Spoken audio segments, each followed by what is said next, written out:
Welcome to the Develop Yourself podcast, where we teach you everything you need to land your first job as a software developer by learning to develop yourself, your skills, your network, and more.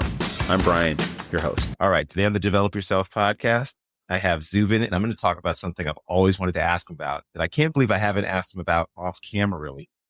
Many of you know Zubin's story. He went from lawyer boot camp, dropped out of boot camp, ends up at Google. Just that simple. Just that simple. That's right? Exactly what happened. Exactly. Yeah. And I've always been curious because I have gone to Google to the on-site 2 times.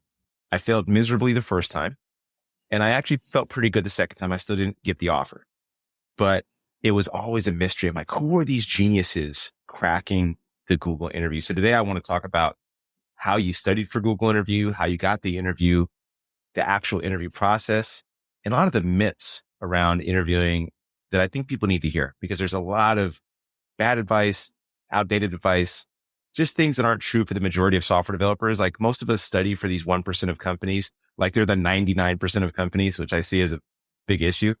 But tell me, Zubin, just take me step one, man. Like, how did you get an interview at Google, first of all?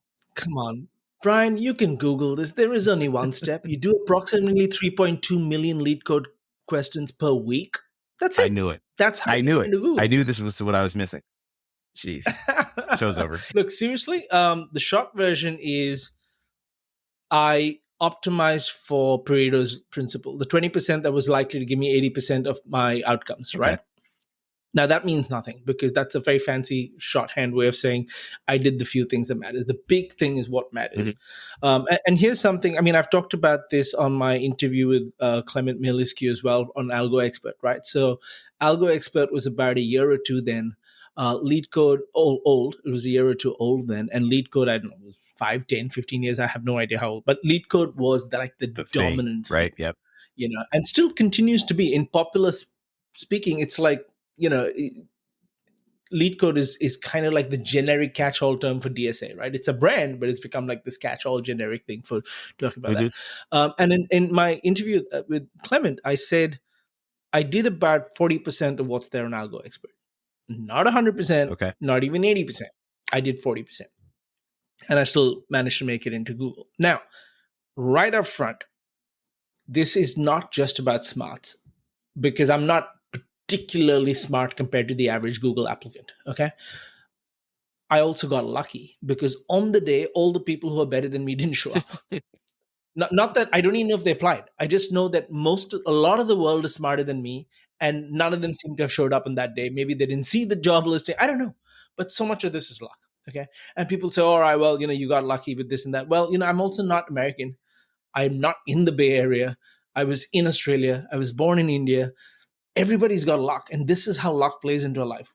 You know, as Warren Buffett calls it, you know, you have the ovarian lottery. The family you're born into is how you start off with luck.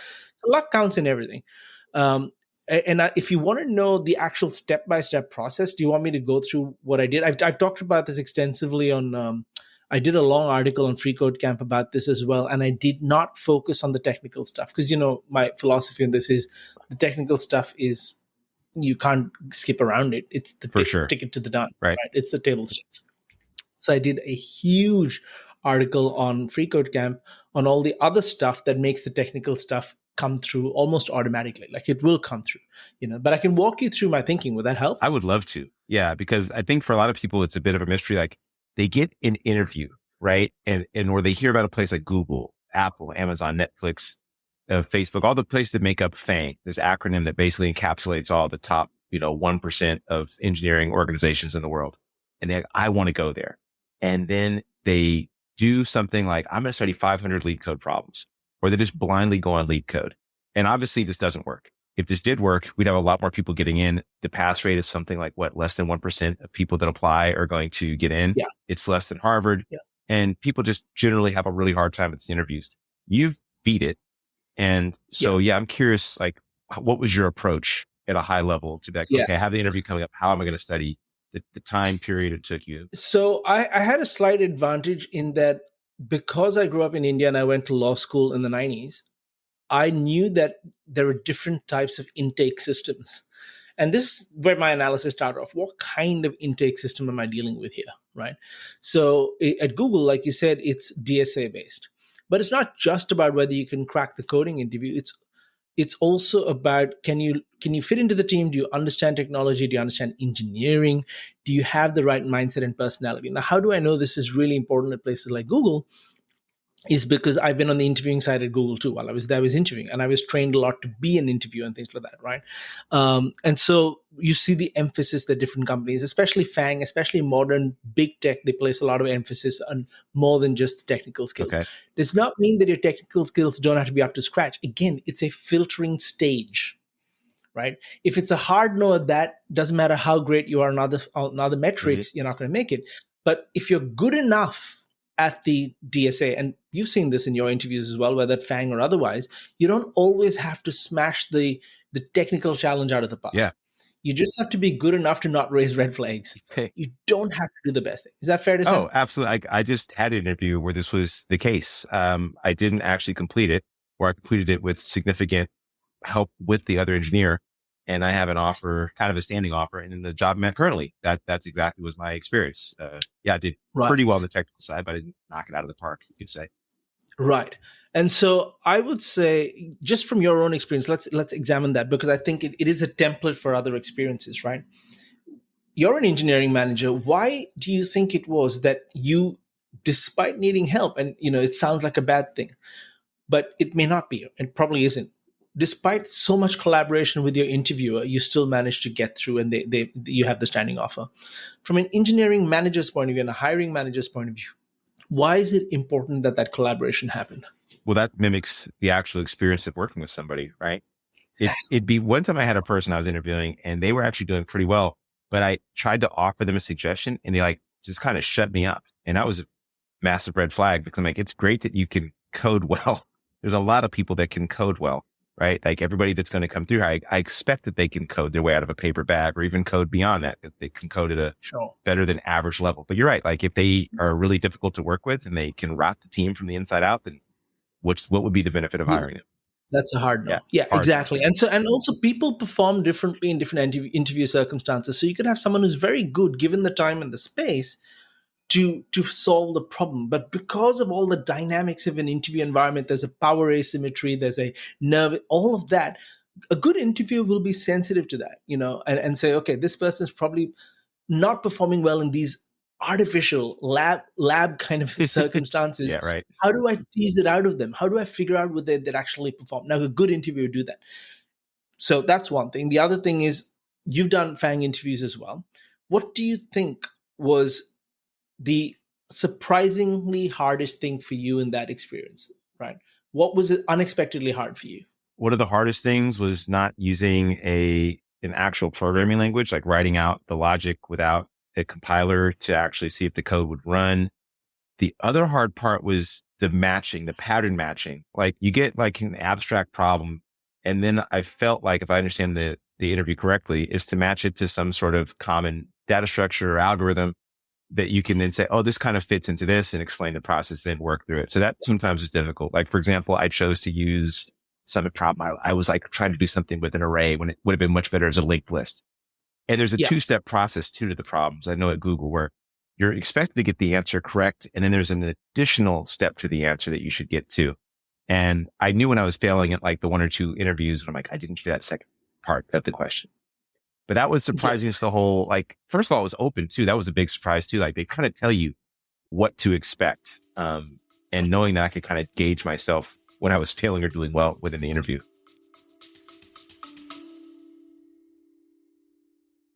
Hey, I hope you're enjoying this episode, and if you're interested in becoming a software developer, learning how to build complex software, and actually get hired, join me at Parsity.io.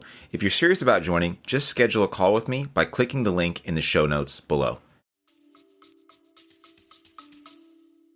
Yeah. And so now this is where I talk about understanding the filter system that you're working with, right? So the reason I had some experience of this, even before I entered the workforce in 2003, was when I finished high school and I was going to law school. I applied to a college in India that had, this is 1998, a law school, which is, considered to be one of the best there, and it was incredibly cheap too. I can add, like it was just a beautiful institution, just a legendary institution, and there were 35,000 or 36,000 people that applied that year, and I think 57 or 60 or something get in on merit, like tiny. We're talking about 0.15%. Okay. And again, that system in India trained me to understand filtering systems. Okay. Now in that system, there's no interview. And there's no legal reasoning. Oh, sorry, no legal test and all that. Things have changed now, but and this is the other thing. As the market matures, the filters get more mature, right? So back in 1998, the filtering system was a 3-hour entrance test in a room, no interviews, and they tested a bunch of different things. And there were only so many ways you could prepare for it because it was such a new university and it was doing so well and it was so new that there was no long-standing track record of prep material available, right? So you kind of had to figure it out. Okay, see, they'll give you an example of past exam and you have to use your power of reasoning to say, what do I need to study for this to optimize, right? So that was my first hardcore training in a very competitive country of 1 billion people to get into this thing that accepts 60 people but gets 35,000 applications every year, right?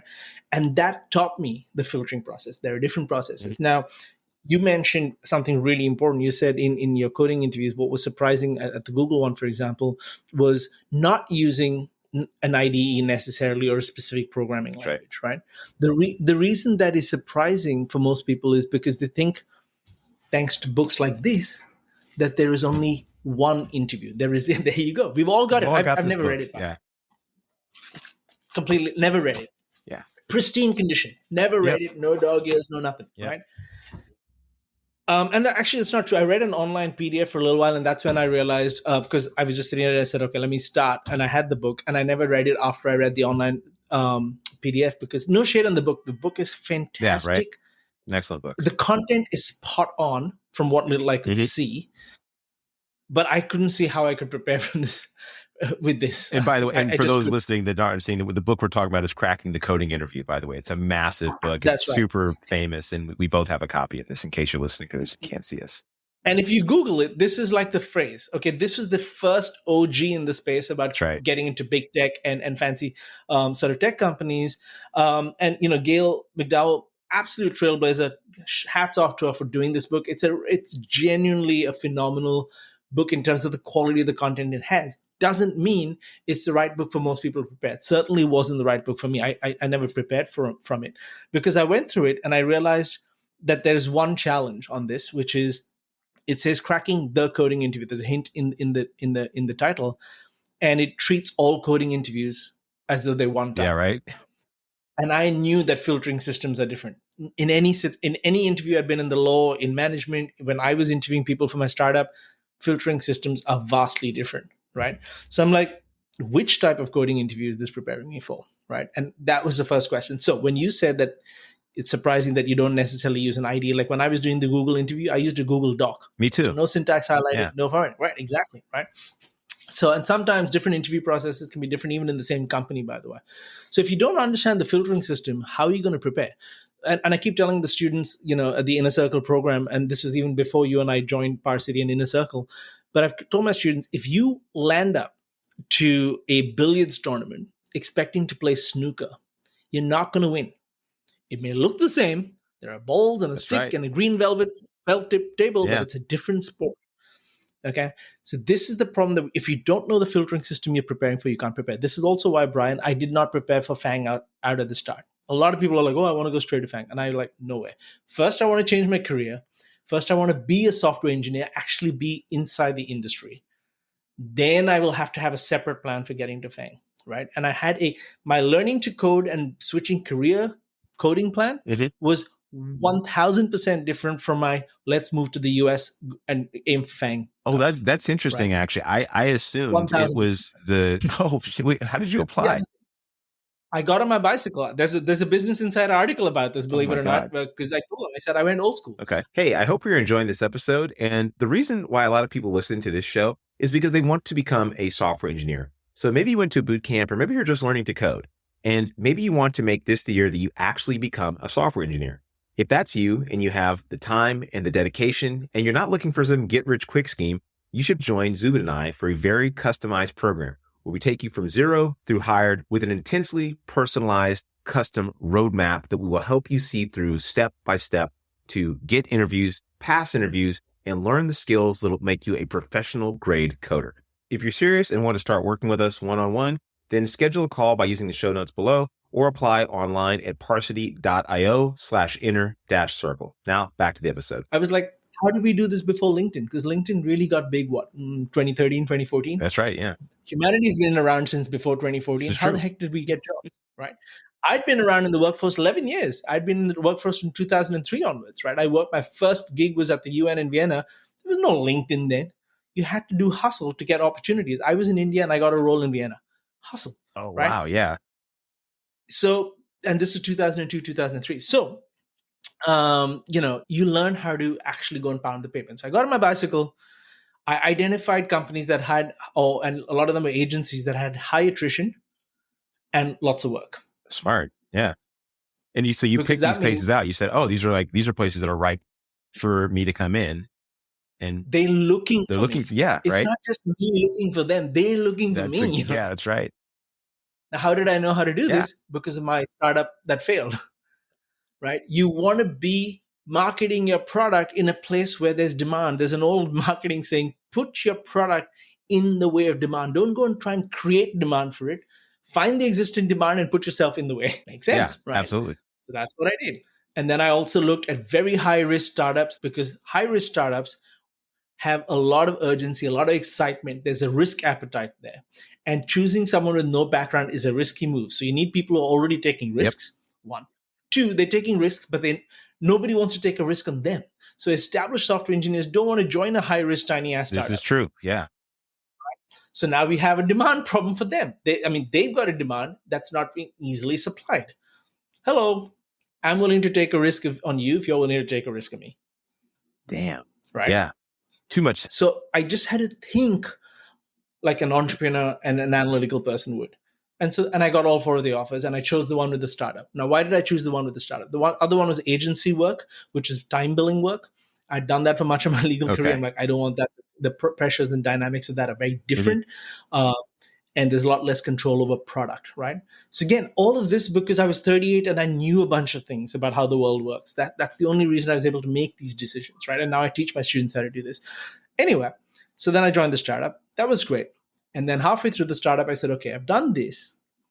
I'm no longer tied to Australia because I'm no longer a lawyer, and lawyers are tied to the country because of the licensing. Oh, okay. To go to the US, I'd have to requalify and stuff. So when I moved as a lawyer from India to Australia, I had to requalify here in Australia. Okay. And so on. So you're kind of for good reason, because you need to be licensed to practice the country, right? And so I'm like, okay, my ex-wife and I like, shall we just move to California? We've always wanted to do this. I'm like, great. Now I can do this. So I will now set the plan.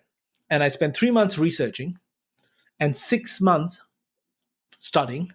And just so everyone really, really gets this about the luck piece and how no matter how much preparation you do, there's no guarantees in life. I failed the meta interview. In fact, I don't even think I made it past this. I can't remember. Screen. I think I may have made it past. No, I think I made it past the phone screen. But then the very first interview, I think very quickly they realized I didn't have the skills they wanted. Right. Okay. So I figured, okay, if these guys are going to be that particular about the kind of people they want, it can't be only about the technical. And so obviously you dig into it, right? Now you have to clear the technical round to get to the other rounds, but then you start to play to your strengths. Now the big question that I know you and other people are thinking as well, how did you prepare for the technical round? If you did only 30-40% of algo expert, right? So all of this background to show that it's not just about the technical. You have to think about the game and the filtering strategies and how to get the interview before you, like you said, what's the point of preparing for an interview you don't have, right? And you don't know how to get it. If you don't know how to get it, you're wasting time on the wrong problem, right? Okay, so once I knew I was going to start getting these interviews, or rather I had a plan for generating these interviews, because again, I'm in Australia and I want to interview in the US, right? So I had a plan for getting these interviews. In parallel, I had to prepare for them on the assumption that I was going to get them. And it goes back to kind of what you were saying about pattern recognition. Now, I didn't know this back then, but the one thing that helped me was what Charlie Munger, now the late Charlie Munger, who's Warren Buffett's partner, it's books like this one, The Great Mental Models. This came out more recently, but they're books on thinking mental models that I've been a psychology student for 12 years. And it turns out that it's very hard to say what will succeed. It's very easy to say what will fail. So one way to optimize for success is to pick the thing that's going to fail and then do the opposite. That's a very interesting take. And yeah, it's called inversion thinking. Okay. Right? It's a mathematical principle. So Yeah. you can solve algebraic formulas by inverting certain assumptions. Okay. So inversion thinking is a mental model. Mhm. So I said, all right, what is it that really, really made me fail when I was, spending 5 years trying to learn to code or whatever, and not succeeding for 4 out of them? And I realized I was jumping around and I didn't know what I was doing. And so I'd guess and then switch, guess and then switch. So I said, okay, what would the opposite of that be? Is whether you like it or not, don't switch. And when you say guess and switch, do you mean like a platform of studying or a specific everything? Do I want to learn JavaScript? Do I want to learn okay. Python? Do I want to learn Android? Do I want to learn from Brian? Do I want to learn from Cole Steele? Do I want to learn from, Sebastian Tyrrell? Whatever. Sure. Like, it's all that, who do I think? And there was no social media influencing back, not at this scale, back in 2018, 2019, 2020. Yeah. So for me, it was pretty simple. I eliminated all the noise and I found people, this is research. I found people who had done what I was trying to do and I ignored everybody else. And if these people didn't talk to me, I would not use that as a reason to go and listen to some horseshit. If they didn't talk to me, they didn't talk to me. Full stop. Yeah. It wasn't a reason to go and try and find some other information from just because it is easier to access. Yeah. If they didn't talk to me, they didn't talk to me. Okay. Find somebody else who's done what you want to do. And this is why I keep telling our students, if you're taking advice, take it from someone who's done exactly what you're trying to do. Everybody else is just pure opinion and noise. Okay. So you and I have done the career change thing. That's why we have such a strong philosophy on it. And we can help people do it because learning to code is not the hard bit. The career change is really hard. So at this point in time, I was like, okay, so pick and stick was my motto, right? Okay. Pick and stick. I like that. So when I was doing the data structures and algorithms preparation, I'm like, okay, first and foremost, they're two completely different things. Now we club them together because the industry clubbed them together, right? But they're two completely different things. Okay. So start at, now Algo Expert does this quite well, and all of them do this well. LeetCode, all the others. LeetCode, there's a bunch of products out there nowadays. There's 300 of them now. So now when the 300 of them, the pick and stick philosophy becomes more important. Because here's the thing, reversing a linked list is the same regardless of whether Zubin teaches you or, I don't know, LeetCode teaches you. The algorithm doesn't change. The principles don't change. Dijkstra's algorithm was invented in the 50s when Dijkstra sat in a cafe and it suddenly came to him.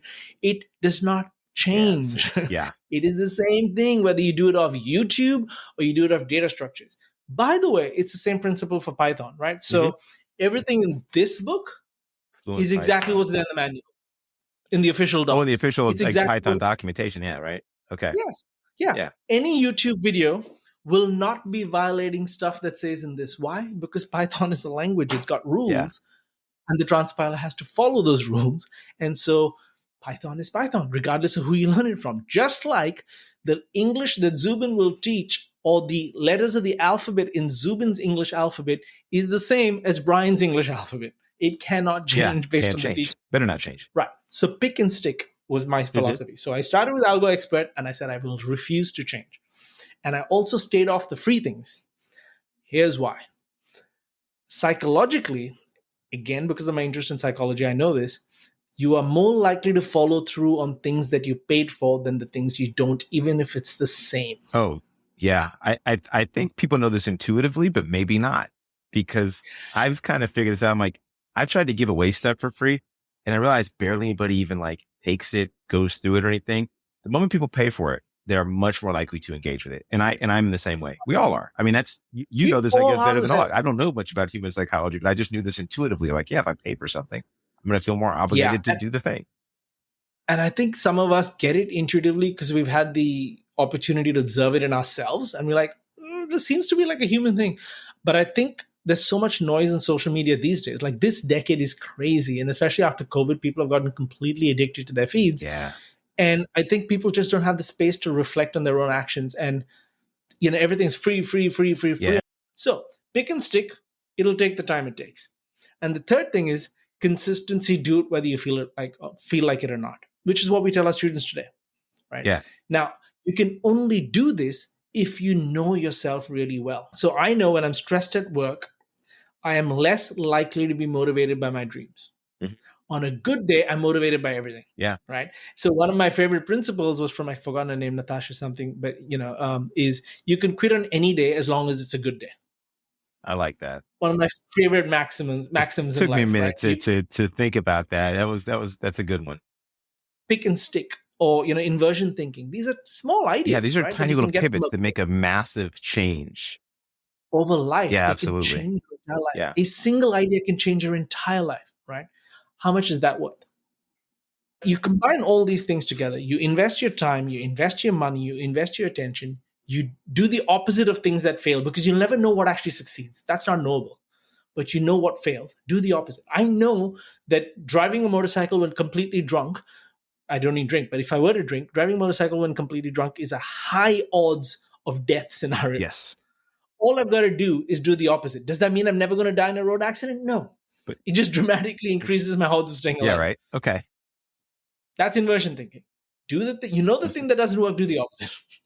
Right? And you stack enough of those and you win. So that's kind of what I did. I did about 40% of Algo Expert, and it just so happened that the timing of the interviews came forward. But going back to what you quite brilliantly said earlier, if you recognize the patterns, then the trick is, even if you don't know how to solve the problem, is to tell the interviewer which pattern it is. Yeah. Right? I have correctly classified and categorized this nature of problem. These are the principles that generally apply to this nature of problem. I'm going to endeavor to solve it. It's not uncommon to not solve it in 40 minutes. 40 minutes is not a lot of time to solve complex problems, especially if you don't have an IDE. Right. Yeah.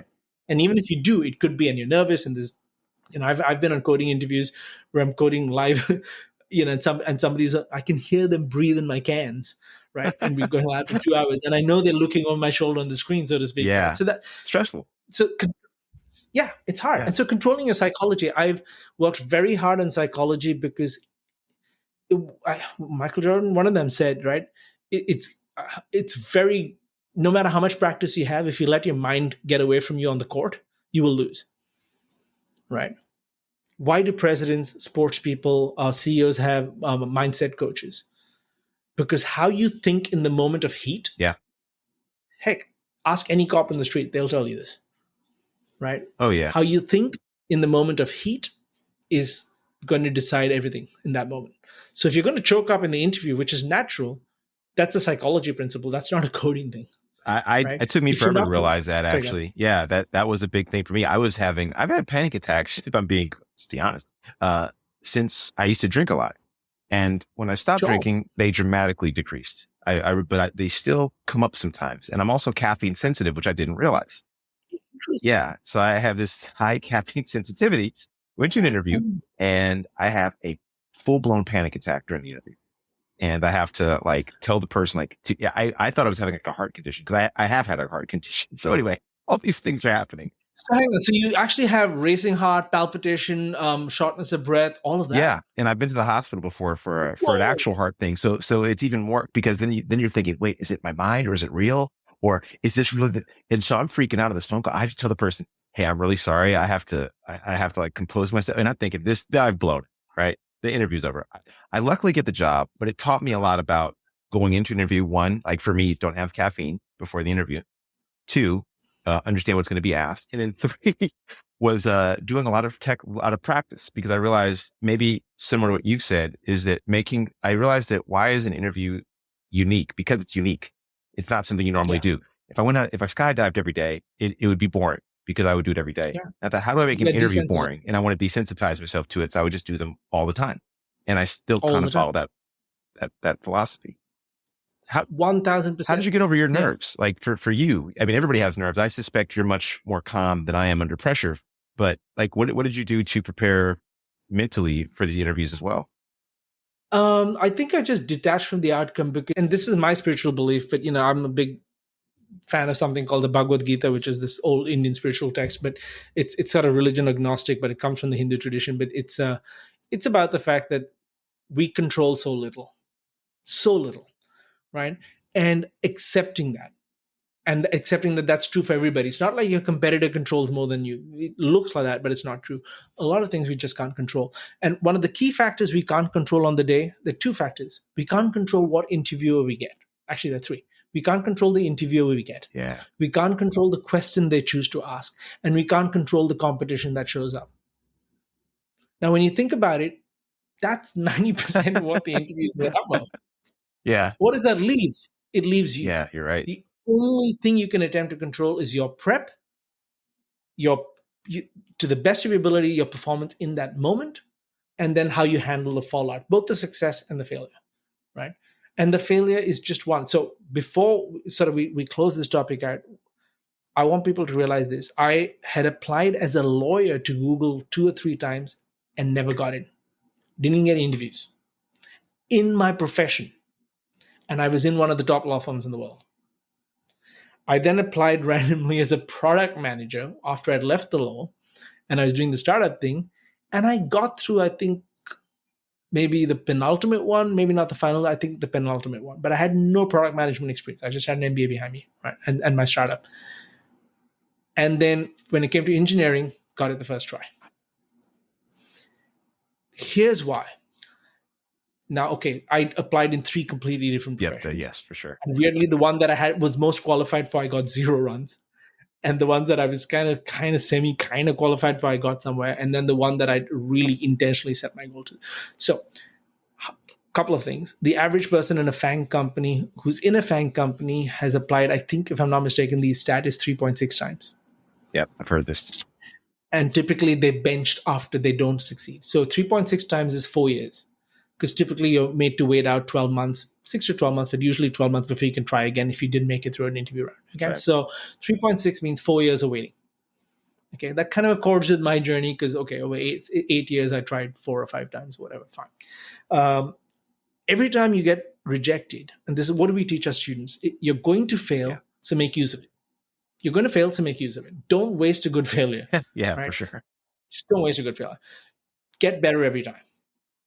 Right. So every interview, I was inching a little bit closer, even though it was a completely different domain, because I'd understood how Google, what they're looking for, what kind of principles they follow, how their hiring works, how to just be less nervy in the interview. And here's the big thing: no matter what the interview is, even if they're a douchebag, and let me be very clear, I've had really douchey interviewers. Oh yeah. I've shadowed douchey interviewers in different jobs. And there've been so many times and I'm shadowing an interview and saying, if I had this person, I would not have made it. Oh, yeah. For sure. I've interviewed at the same company and thought, damn, this is my interview. I wouldn't be here. I wouldn't be here, right? So, of course, luck matters on the day. You have a good vibe with the interviewer. They're more collaborative. Like you had somebody who's willing to collaborate with you. I've seen people saying they ought to know that. And so I'm going to dock them on the, on the, for sure. What do you mean they ought to know that?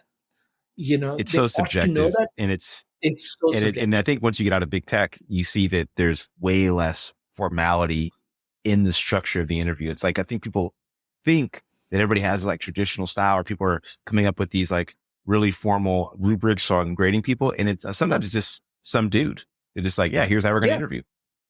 Yeah. And here's the thing. If you have people in the company who are ex-FANG, oh yeah, and you have hiring practices that are ex-FANG, you will start to see it, even if they don't need it. Yeah. Right? They will start doing it. Because we look, to a carpenter, everything looks like a nail, right? Like to a hammer, everything looks like a nail. So when they know the tool, they'll use the tool.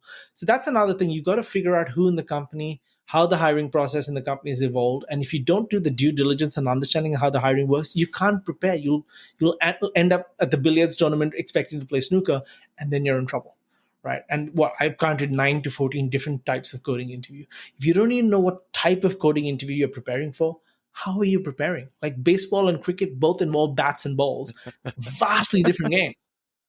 Like vastly different games. Yeah. Right. So you have to know what you're doing. So yeah, that's kind of how you prepare for it. And fundamentally, I think social media does a lot of disservice to people. I spoke to someone yesterday, said, I'm a bit sick of this narrative about become a software engineer in 3 months. I'm like, how long does it take to be a policeman in New York? It's about, I think, 7 or 8 months. I'm like, come on, it's common sense. How can you possibly get professional grade skills at if I said you're going to be a tennis player in 4 months, would you believe it? No. Like, you want to believe why it. is engineering? Yeah, you want to believe it. That's completely different. And social media exploits that. They exploit your need for believing things are possible a certain way, Yeah. without pain, without effort, rapidly on your schedule with no risk, for free. Yeah. I mean, really? Like, yeah, come on. Which Like, one let's is use it? just a tad. That's common sense here, just a bit. It's Yeah. common sense. It's common sense. And when I say, come on, use your common sense, people are like, don't be condescending. And I'm like, okay, fair point. I see why that could come across You're as being right. condescending. Yeah. It's common But it sense. is common sense, god dang it. It is common sense. But if I guess if I was 22 I'll give you a and pass. since If you're a kid or you got to, I'll give you a pass. If you're 30, come on, man. Yeah, correct. Yeah. If you haven't grown up in the last 5 years, if you haven't attained the age of majority in the last 5 years, and you've been an adult for longer than that, then you can't use social media as an excuse because you've kind of seen the world before that as well. So yeah, so that was that, man. That was the the Google journey. Dude, hell of a journey.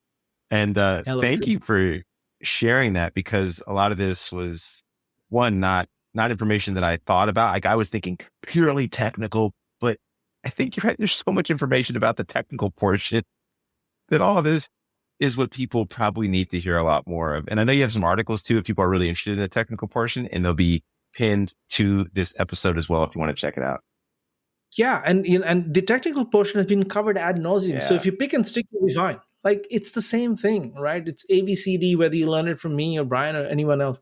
But how do you, in your circumstances, in your city, with your background and your educational history, your work history, do you have kids? Do you not have kids? How much time do you have? Do you have a health issue? What is your goal? If you don't understand and factor in all these things, it doesn't matter what you do on the technical side, because you're just going to be really literate with no opportunities. Hey, dude, thanks again. And if you do want to become a software engineer and maybe not get into Google, but maybe have a wonderful career in the other 99% of companies, join us at parsity.io/inner-circle. Thanks again, Zubin.